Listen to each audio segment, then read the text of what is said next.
ପିଲାମାନେ ଆଜି ଆମେ ଗ କୁ ବ୍ୟବହାର କରି କେତେଗୁଡ଼ିଏ ଅବନା ଶବ୍ଦ ଜାଣିବା। ପ୍ରଥମେ ଦୁଇ ଅକ୍ଷର ବିଶିଷ୍ଟ ଅବନା ଶବ୍ଦ ଜାଣିବା।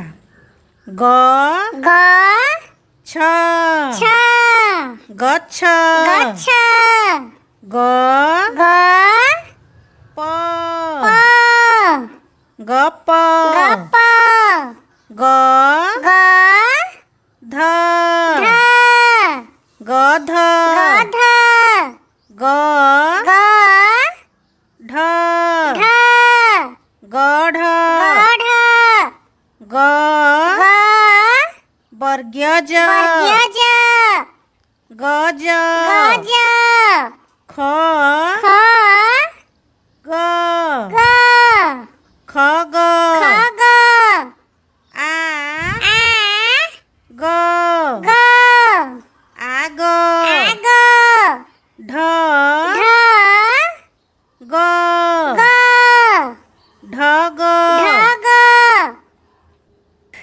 ଏବେ ତିନି ଅକ୍ଷର ବିଶିଷ୍ଟ ଅବନା ଶବ୍ଦ ଜାଣିବା।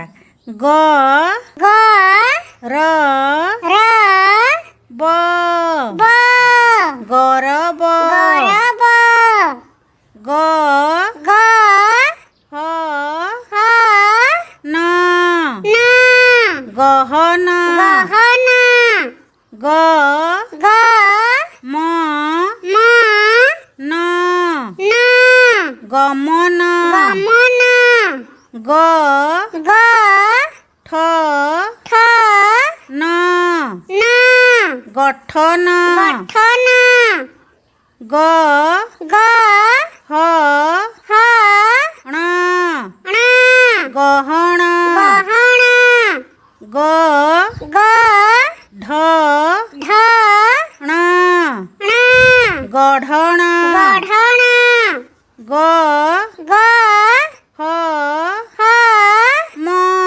ମ ଗହମ ଗହମ ଗ ଗ ର ର ମ ମ ଗରମ ଗରମ ଡ ଡ ଗ ଗ ର ର ଡଗର ଡଗର ନ ନ ଗ ଗ ର ର ନଗର ନଗର ଟ ଟ ଗ ଗ ର ର ଟଗର ଟଗର ମ ମ ଗ ଗ ର ର ମଗର ମଗର ତାଲବ୍ୟସ ତାଲବ୍ୟସ ଗ ଗ ଡ ଡ ଶଗଡ଼ ଶଗଡ଼ ଆ ଆ ଗ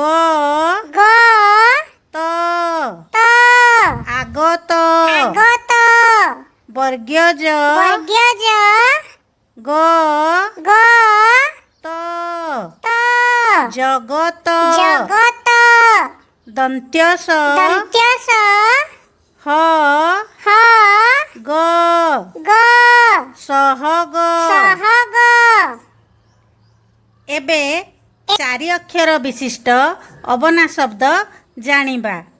ଅ ଅ ବର୍ଗ୍ୟଜ ବର୍ଗ୍ୟଜ ଗ ଗ ର ର ଅଜଗର ଅଜଗର ଆ ଆ ଗ ଗ ମ ମ ନ ନ ଆଗମନ ଆଗମନ ମ ମ ହ ହ ର ର ଗ ଗ ମହରଗ ମହରଗ ଡ ଡ ଗ ଗ ଡ ଡ ଗ ଗ ଡଗ ଡଗ ଡଗ ଡଗ ଏବେ ପାଞ୍ଚ ଅକ୍ଷର ବିଶିଷ୍ଟ ଅବନା ଶବ୍ଦ ଜାଣିବା। ଧ ଧ ର ର ପ ପ ଗ ଗ ଡ ଡ ଧର ପଗଡ଼। ଧର ପଗଡ଼। ଆଜି ପାଇଁ ଏତିକି। ପୁଣି ଦେଖା ହେବା ଆସନ୍ତା ଭିଡ଼ିଓରେ।